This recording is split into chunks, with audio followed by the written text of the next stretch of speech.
많기 때문에 그 말 잘못하다가 큰일 난다고. 그래서 제가 이렇게 말씀드립니다. 분명히 그런 부분이 있습니다. 맞습니다. 하지만 지금 한국에서는 어느 3.6이고 상관없이 망하게 되었습니다. 망합니다. 곧 망합니다. 지금 망하는 판에 3.6이냐 아니냐, 서삼이냐 한삼이냐 지금 따질 때가 아닙니다. 우리는 그런 소문을 못 들었대요. 그래서 또 설명을 이렇게 쭉 드렸습니다. 그래서 한국은 지금 교회도 위기고 학교도 위기입니다. 그 위기라는 말씀을 제가 오늘 이 시간에 길게 드리지는 않겠습니다. 이건 안 좋은 소식입니다. 그러나 그런 위기 가운데서도 저희 교회가 어떤 성장을 이루었습니다. 이제 그 비결에 대해서 말씀을 드린다면 짧은 시간이지만 여러 성도님들의 마음속에 하나의 결심이 이루어지고 여러분들의 신앙이 미주에서이지만 달라질 거라고. 똑같은 날이죠. 어제와 오늘이 똑같고 지난주와 이번주 같고 작년과 올해가 똑같지만 여러분이 어떤 말씀을 들음으로써 달라질 수 있다고 저는 생각합니다. 달라졌기 때문에 저희 교회도 달라졌습니다. 그러니까 오늘 한번 같이 고민과 타개책과 하나님이 우리를 어떤 식으로 인도하시는지에 대해서 말씀을 드리고자 합니다. 제가 53세입니다. 자꾸 이제 나이를 강조하거나 출신을 강조하는 건 중요하지 않습니다. 그러나 이제 그것이 어떤 의미를 가지는지 말씀드리려고 하는 거예요. 1964년생이고 53세입니다. 현재 대한민국의 제 나이는 93만 명이 있습니다. 93만 명? 그러니까 지난 53년 동안에 죽은 사람도 있을 거 아니에요? 그러면 한 100만 명 정도라고 생각하시면 됩니다. 저희가 태어날 때 100만 명이 태어났습니다. 제가 고등학교 때 고3 수험 공부를 할 때 100만이라 그랬어요. 수험생 100만이라 그랬었습니다. 그러니까 이 100만 명씩 태어나던 때가 있었습니다. 지금은 몇만 명이 태어날까요? 들어보셨죠? 40만 명이 태어납니다. 얼마나 줄은 겁니까? 반이 더 줄었죠. 40만 명씩 태어나는 것이 어제 오늘일까요? 몇 년이나 되었을까요? 12년째입니다. 그리고 올해 혹은 내년에 이 40만 명도 무너질 거라고 생각을 합니다. 30만 명대로 떨어지는 것입니다. 100만 명씩 태어나는 게 10년이면 1000만 명입니다. 그렇죠? 1000만 명입니다. 40만 명씩 태어나는 게 10년이면 얼마입니까? 400만 명입니다.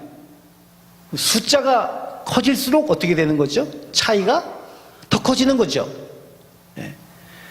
지금 대한민국은 제가 학교 다닐 때, 초등학교 들어갈 때, 이럴 때는 학교가 없어서 오전반, 오후반, 한 반에 60명씩, 제가 고3 때 서울을 왔더니 65명, 한 반에 65명. 제가 대학 들어갈 때 신학과가 정원이 50명이었어요. 근데 30%를 더 뽑게 해줬습니다. 왜냐하면 군대도 가고 뭐 어쩌고 저쩌고 한다고. 그래서 우리 83학번이 65명입니다. 지금 신학과가 정원이 35명입니다. 35명도 지금 많다고 정부에서는 줄이라고 난립니다. 이 느낌 아시죠? 신문에서 뉴스에서 다 들으셨죠? 제가 박사학위를 받았습니다. 박사학위를 시작할 때 36 신학전문대학원이 있었습니다. 신학전문대학원, 그게 문을 닫았어요. 제가 신학전문대학원 출신이 아니라 일반 대학원의 신학과로 박사학위 과정을 시작했습니다. 신학전문대학원이 왜 없어졌느냐? 인구가 줄어서 정부에서 대학원 문을 닫으라고 해서 닫은 것입니다. 우리가 스스로 닫은 게 아니에요. 3년 동안 공부하고 제가 올 1월 달에 졸업을 했습니다. 박사학위를 받고 졸업을 했습니다. 그리고 그 과정이 폐쇄됐습니다. 없어졌어요. 그래서 더 이상 목회학 박사학위가 나오지 않습니다.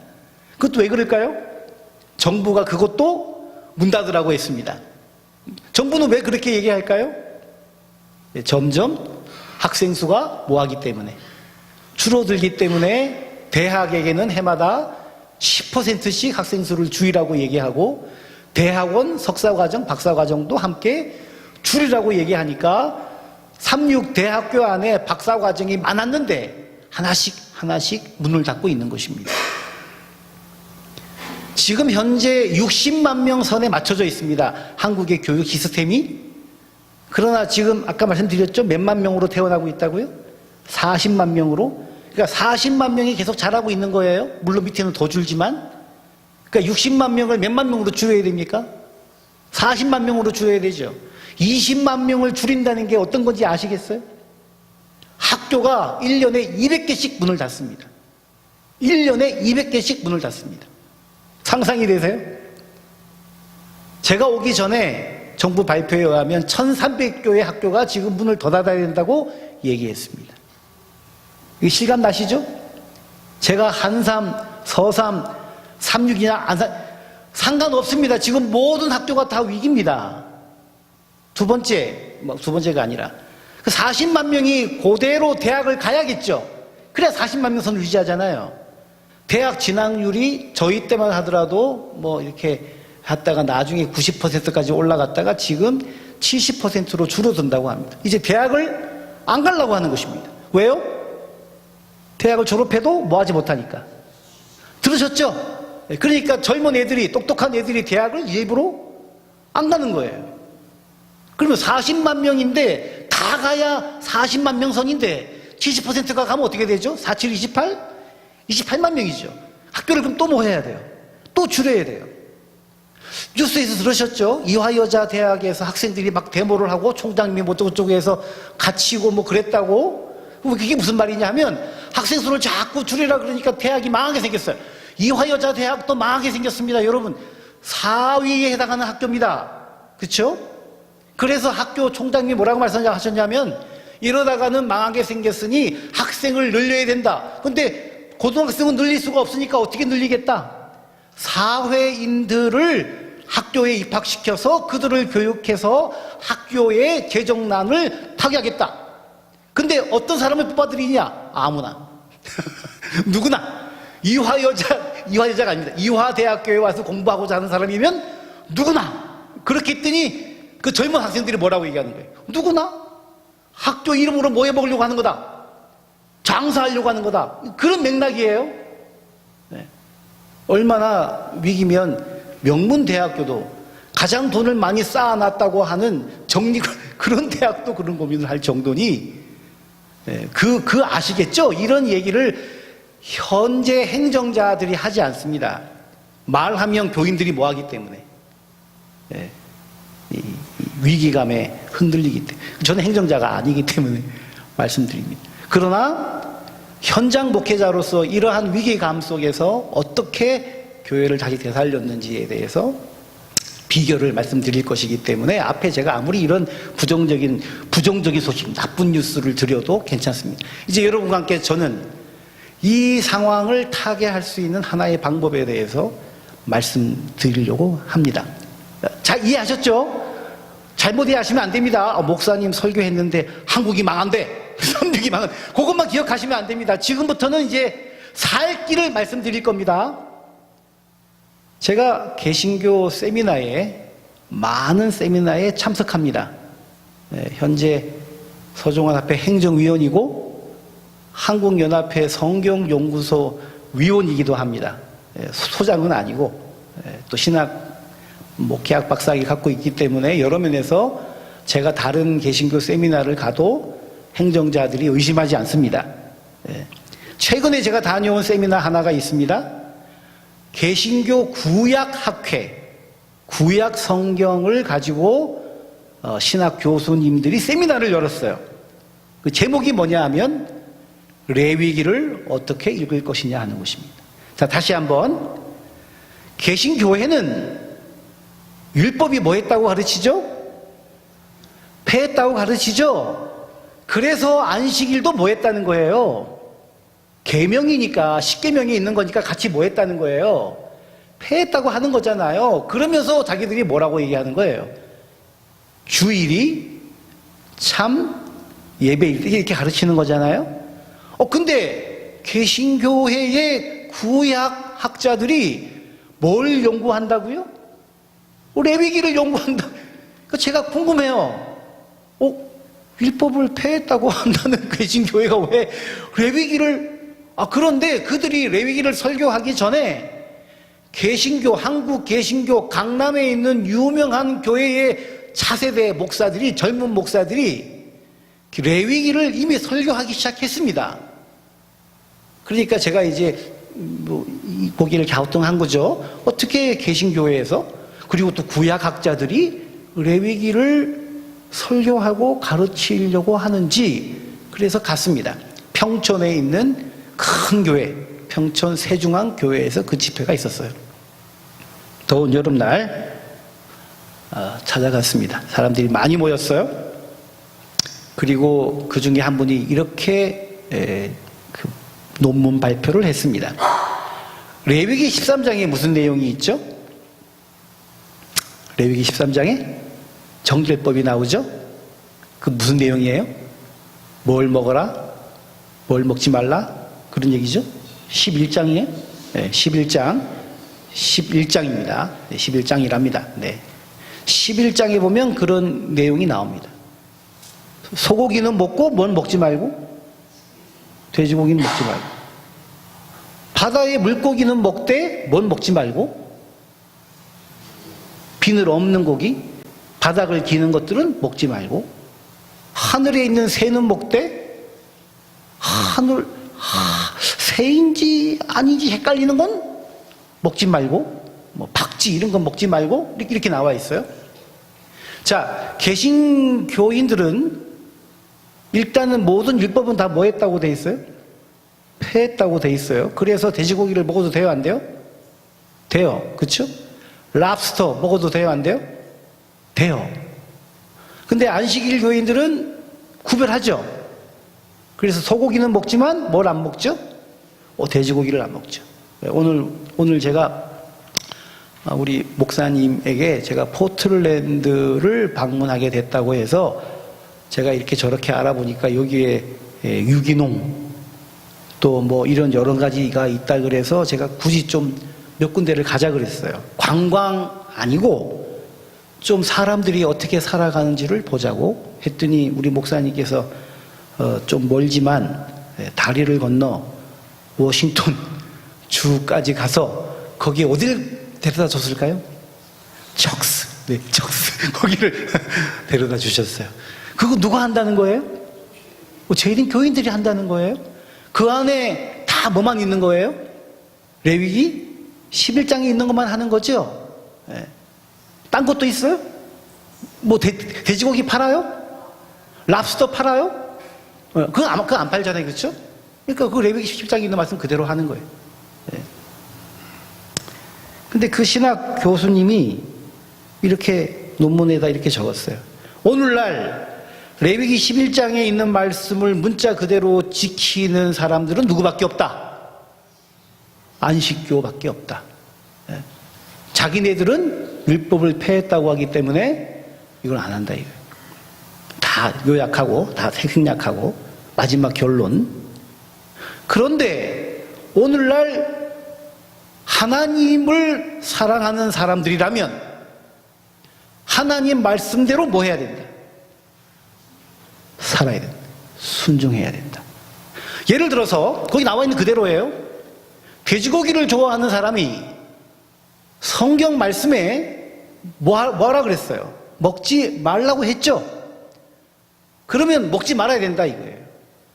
그러면 다른 개신교인이 묻겠죠. 왜 너 갑자기 돼지고기를 안 먹냐? 라고 얘기하면 뭐라고 답을 해야 되냐? 나는 하나님을 뭐하는 사람이기 때문에. 하나님을 사랑하는 사람이기 때문에. 하나님 말씀을 사랑하는 사람이기 때문에 왜 그것을 먹지 말라 그러는지 알 수 없지만, 돼지고기를 왜 먹지 말라고 하는지 알 수 없지만 성경에 뭐라고 돼 있기 때문에, 그건 먹지 말라고 부정하다고 돼 있기 때문에 하나님 말씀대로 살기 위하여 그렇게 한다 라고 고백하고 그렇게 살아야 된다라고 그 논문 말미에 적혀 있었습니다. 그러면 여러분, 개신교회가 지금 뭐 한다는 얘기예요? 다시 구약으로, 율법으로 돌아온다는 거죠. 네? 말씀으로 돌아온다는 거잖아요. 제가 이제 말씀이라고 표현할 수도 있고 율법이라고 할 수 있는데, 말씀이 편해요. 사실은 하나님 말씀으로 돌아온다 이렇게 말하는 게 편해요. 왜냐하면 우리 가운데서도 율법에 대해서 부정적으로 생각하시는 분이 계시기 때문에 그래요. 하지만 하나님 말씀은 다 무엇입니까? 율법입니다. 모세 오경이 다 율법입니다. 우리가 그동안에 부정적으로 가르쳤던 유대인들이 무슨 법을 만들어서 뭐 600 몇 개가 있고 라고 말한 그 모든 율법, 그것이 모세 오경 창세기부터 신명기까지에 있는 말씀에서 나온 겁니다. 딴 게 아니에요. 더 만들어진 게 아닙니다. 그런데 율법으로 돌아오고 있는 것입니다. 율법으로, 율법대로 살려고 노력하는 것이 곧 하나님 뜻대로 산다는 것입니다. 그리고 그것이 하나님을 사랑하는 것이고, 그런데 그 모든 삶은 거룩을 향합니다. 거룩을 향합니다. 네. 거룩이란 세상과 뭐 하는 것이죠? 세상과 구분되는 것이죠. 구별되는 것을 뭐라고 얘기하는 거예요? 거룩하다고 얘기하는 거예요. 그러니까 개신교회도 이제는 세상을 따라가는 게 아니고, 세상을 뭐 어떻게 하려고 그러는 게 아니라 세상과 뭐 해야 된다고? 구별돼야 된다고. 그리고 뭐대로 살아가야 된다고? 하나님 말씀대로 살아가야 된다고. 하나님 말씀에 순종하는 삶이 하나님을 사랑하는 사람의 모습이라고 가르치고 있는 것입니다.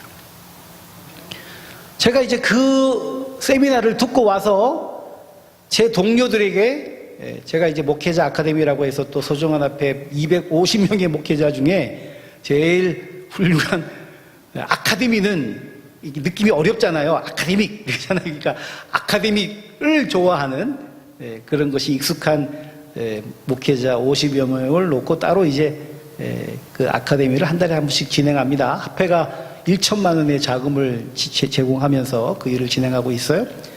그래서 이제 거기에서 이제 이러한 모든 얘기를 하고 목회자들에게 다시 한번 각성하도록, 바깥에서 지금 어디로 돌아오고 있다?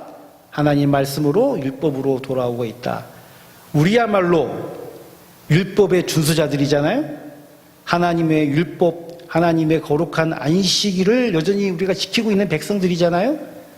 그리고 하나님께서 말씀하신 정결법을 우리들의 삶에서 실천한 사람들이잖아요. 오히려 한 걸음 더 나아가서 고기 자체를 피하려고 하는 그런 일까지 있는 거잖아요. 우리가 다시 이 모습을 더 회복해야 된다라고 강조했습니다. 그랬더니 일산에서 목회하시는 조강상 목사님께서 그 말씀을 들으시고는, 박 목사, 저보다 이제 선배이십니다. 그 참 좋은 발견인데, 지금 일산에서는 또 다른 일이 일어나고 있네. 그래서 목사님 또 무슨 말씀이십니까? 그랬더니 개신교회의 목사님들이 조강상 목사님에게 전화로 혹은 직접 찾아와서 말씀을 좀 가르쳐 달라고 하는 일이 10명이나 있다는 것입니다. 그래서 이거, 아니 근데 목사님 왜 그 얘기를, 소문을 안 내세요? 전에 같으면 난리가 났을 텐데. 그랬더니 지금은 그런 시대가 아니야. 지금은 과거처럼 개신교 목사들에게 우리 기별을 가르쳐주고 개종하라고 해야 될 때가 아니야. 지금은 그들에게 말씀을 가르쳐주고 그들이 자신의 교회에 가서 뭐 하도록? 우리에게서 배운 말씀을 그대로 전하도록 해야 돼. 그렇게 말씀하시더라고요. 그래서 다시 여쭤봤습니다. 여러분 궁금하시잖아요. 저도 궁금해요. 그래, 목사님 근데 왜 온대요? 그분이 말씀하시기를, 지금 계신 교회는 소위 유명한 교회치고 스캔들이 없는 교회가 없답니다. 뭐 구체적으로 얘기 안 하겠습니다. 다 들으셨죠? 그러니까 모델이 없는 거예요. 모본이 없는 거예요. 본받을 만한 교회가 없는 거예요. 두 번째는 신천지를 포함해서 많은 이단들이 치고 나온다. 그래서 여러분들이 보시기에 저희도 마찬가지입니다만은 개신교회는 아주 크게 보입니다. 근데 10개의 교회 중에 9개는 사실은 안식일 교회보다도 더 열악합니다. 그러나 10개 중에 하나가 뭐하기 때문에 아주 크기 때문에 큰 교회만 강조하고 우리보다 큰 교회만 보이니까 개신교가 커 보이는 거예요. 개신교회의 10개 중에 9개는 우리보다 작습니다. 이렇게 말씀드리면 더 아마 시간 나실 거예요. 8개 교회는, 10개 중에 8개 교회는 목회자에게 1년치 월급을 주지 못하는 미자립 교회들입니다. 목사님 월급이 얼마인지에 따라서 다르긴 하겠습니다만은. 그러니까 개신교회에 큰 교회 목사들이 찾아오는 건 아니에요. 어떤 교회 목사들이? 작은 교회의 목사들이. 왜 찾아오냐? 자기네끼리는 모여가지고 아무리 성경을 연구해도 신천지를 포함해서 많은 이단들에게 자기들이 가지고 있는 기별로서 뭐하지 못한다는 거예요. 그들이 잘못되었다고 얘기하지 못한다는 거예요. 자기네들이 가지고 있는 교리로 그렇게 못한다는 것입니다. 그래서 누구한테 배우러 온다는 거예요. 네, 저희들에게 와서 배우러 온다. 건강기별도 배우고 예언기별도 배우고 믿음으로 말미암는 너희도 심지어 배워간다라고 그렇게 말씀하셨습니다. 그래서 제가 이제 우리 목회자들에게도 말씀드립니다만은 우리가 가졌던 기별, 우리가 과거에 가졌던 기별로 뭐 해야 된다? 돌아가야 된다라고 말합니다. 그런데 부끄러운 말씀입니다만은, 부끄러운 고백입니다만은, 많은 목회자들이 여러분들이 70년대, 80년대에 신앙생활 했을 때 앞에서 지도력을 보여주셨던 목사님처럼 하지 못하고 있습니다. 부끄러운 현실이에요. 그래서 돌아가야 한다고 얘기합니다. 제가 제 동료들에게 강력하게 얘기합니다. 돌아가야 된다. 말씀으로 돌아가야 되고, 옛날에 선배 목사님들께서 단상에서 말씀하실 때에 예언의 신을 보지도 않고 외우시면서 말씀하셨습니다. 네, 목회자들이 다시 한번 말씀에 빠져서 그 말씀대로 살아야 하고 그 말씀대로 전해야 된다라고 강조하고 있습니다. 놀라운 사실은 제가 왕따를 당하지 않는다는 사실입니다. 네, 왕따를 당하지 않고 있어요. 많은 목회자들이, 젊은 목회자들이 저를 지지합니다.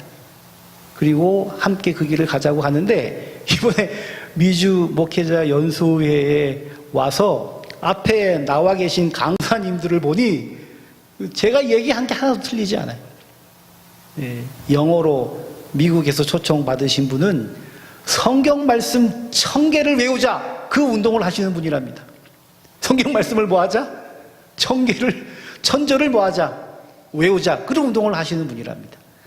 저녁에 초청받아서 건강 강의를 해주신 분은 텍사스 교회에 출석하시는 의사와 치과 의사가 앞에 나와서 이제 강의를 하고 했는데, 첫날 강의가 뭐냐면 금식하자 혹은 또 2끼 식사하자, 네, 그런 내용이었습니다. 여러분들께서 다 들으셨고 또 저보다 다 어르신들이니까 아마 이런 말씀에 전혀 거부감이 없으실 거예요.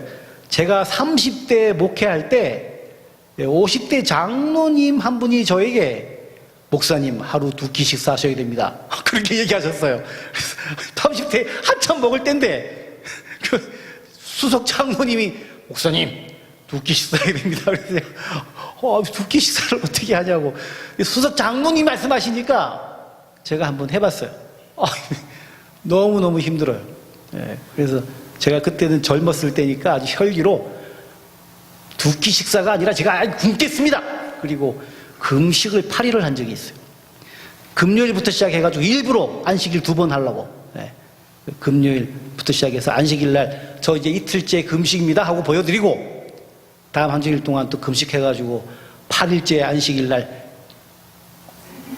이런 모습으로 다녔었더니 수석 장로님이 너무 감동을 받으셔가지고 목사님 정말 훌륭하십니다. 목소리가 안 나요. 30대 때 그런 좀 이렇게 그런 혈기로 한번 한 적이 있어요. 그런데 50이 넘어가니까 저절로 뭘 하고 있어요, 지금. 저절로 2끼를 하고 있어요. 오늘도 지금 1끼밖에 안 먹었습니다. 그것도 무슨 통밀 식사, 밥스 레드밀 이거 뭐래 가가지고 일부러. 왜냐하면 이제 여기 이 지역에 계시는 분들이 그런 면에서 많은 시민들이 그런 일을 하신다 그래서 함께 경험하려고. 현미밥을 먹으면 될 텐데 굳이 거기까지 가서 소화가 안 돼가지고 지금. 자, 이렇게 다 말씀드리고 이제 제가 저희 교회 얘기를 다시 한번 하겠습니다. 저희 교회의 부흥의 시작은 약사 부부가 있습니다. 근데 이 약사 부부가 얼마나 경건하고 거룩한지 모릅니다. 그러니까 앞뒤가 꽉 막혔어요.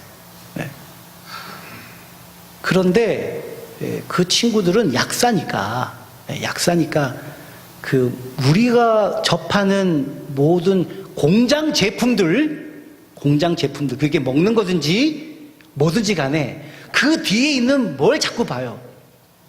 성분표를 봐요. 그리고 약사니까 목사님 이건 안 됩니다. 저희는 이제 안 보입니다. 성분표가 안 보이기 때문에 그냥 뭐 합니다만 안 됩니다. 그 다음에 이제 그 몇몇 안 되는 젊은 그 또래들한테도 예를 들어서 우리가 어디를 갔어요? 갔다가 이제 가게 들어가잖아요. 그러면 더우면 뭘 먹죠?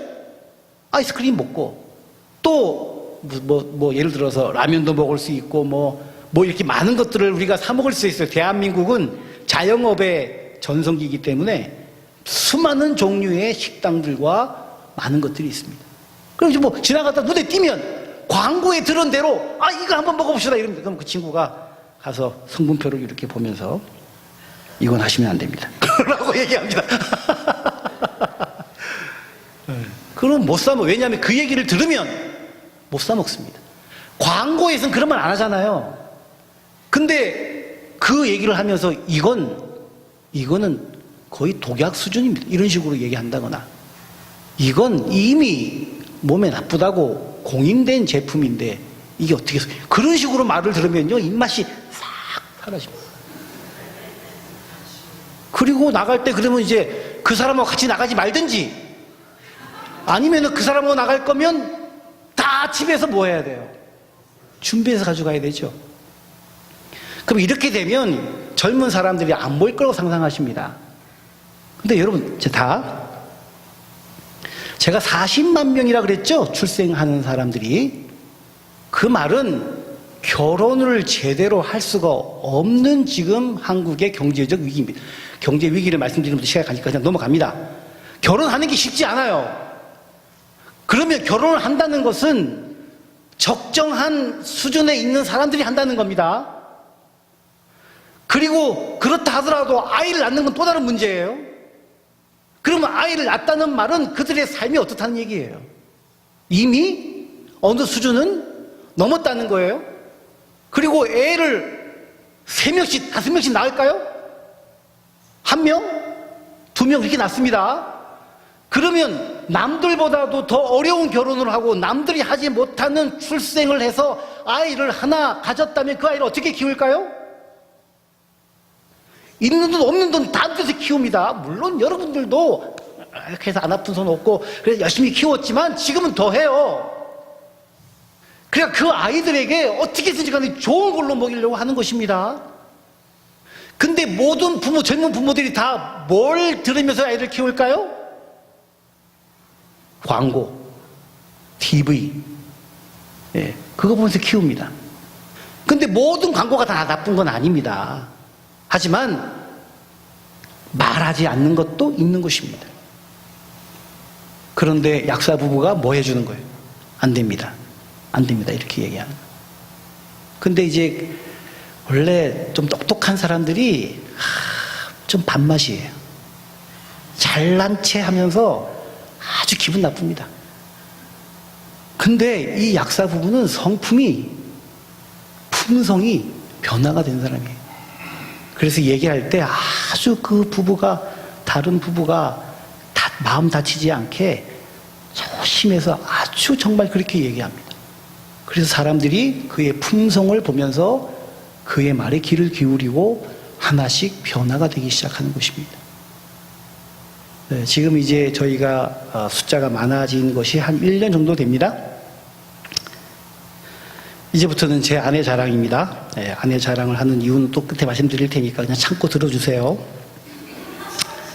이거는 나가서 사 먹을 수도 없고, 네, 아딸 떡볶이를 가서 사가지고 오면 편한데 떡볶이도 집에서 해야 되고, 샌드위치 유명한 데 많습니다. 그런 거 사가지고 와서 먹으면 되는데, 피자, 대한민국 피자 정말 별천지입니다. 여러분 상상을 초월하는 놀라운 기적이 피자 세계에 일어나고 있습니다.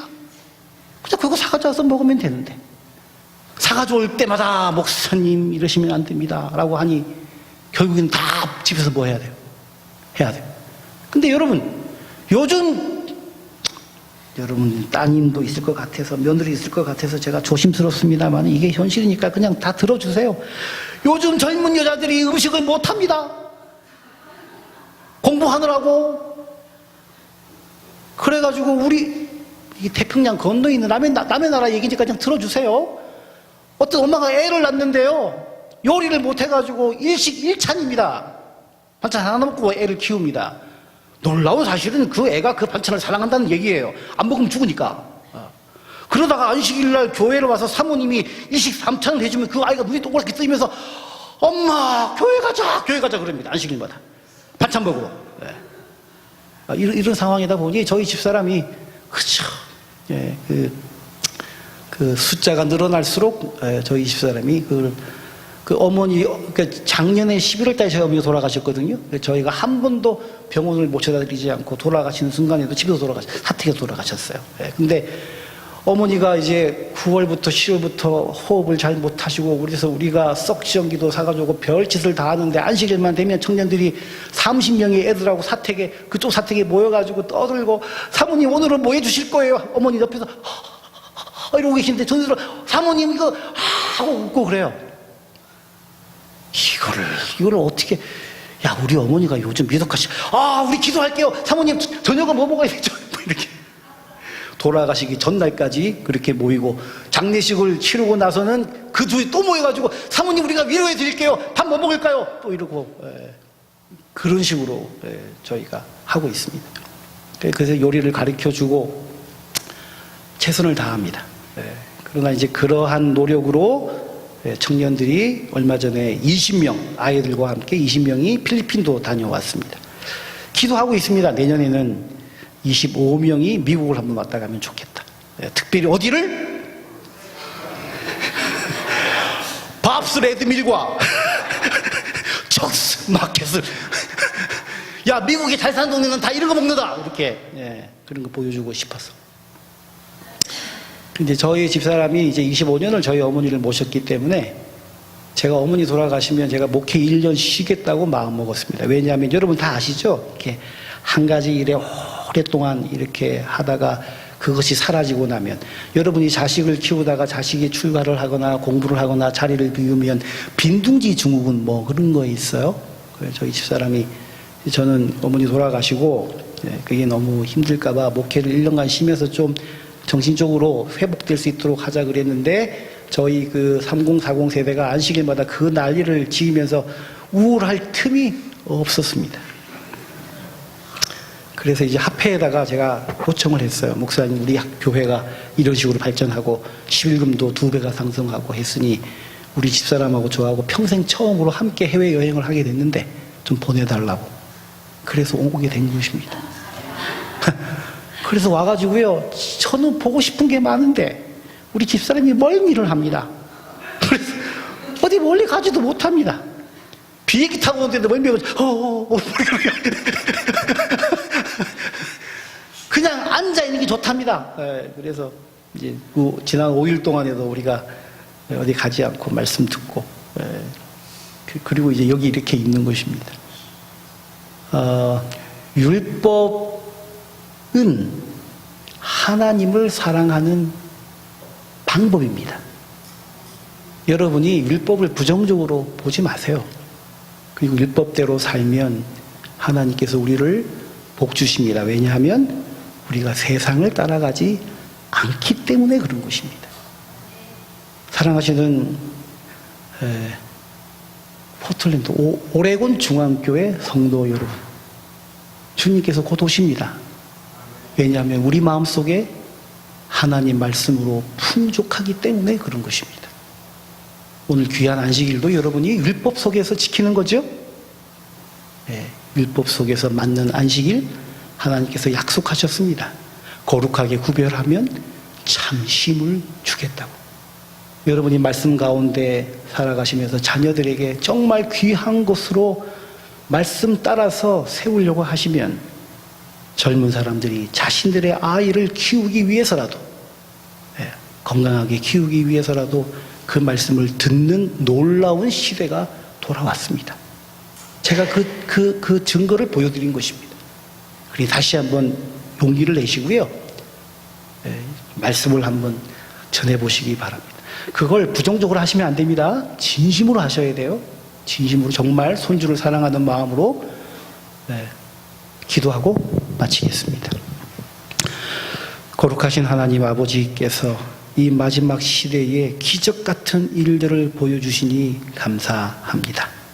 어떻게 세상이 먼저 하나님 말씀으로 돌아오고 저 개신교가 어떻게 하나님 율법으로 돌아오는 일을 우리의 눈으로 보게 하셨습니까? 우리가 그동안 그렇게 전도해도 되지 않던 일이 저절로 이루어지고 있는 것입니다. 그러니 다시 한번 재림을 기다리는 하나님 백성들에게 이 세상을 따라가지 않는 거룩한 삶을 추구하도록 성령께서 함께하여 주시옵소서. 우리는 거룩한 하나님의 백성입니다. 그 거룩함이 우리를 하나님 나라로 이끌 것입니다. 하나님 백성으로 살 때에 우리의 마음속에, 우리의 육신 속에 하나님의 성령이 거하시게 될 것입니다. 이 안식일에 다시 한번 맛보게 하여 주시옵시고, 그래서 이 쉼 속에서 주어지는 그 아름다운 느낌들이 다음 한 주일 동안 이 세상에서도 실천할 수 있는 동력이 되도록 하셔서 시간이 갈수록 하나님 백성이 될 뿐만 아니라 하나님 나라 백성이 되도록 축복하여 주시옵기를 바라오며, 하루하루 한 주일 한 주일, 한 달 한 달 더 거룩하게 됨으로 놀라운 하나님께서 준비하신 백성들을 우리가 만나는 기적을 맛보게 하여 주시옵소서. 예수님 이름으로 기도드렸습니다.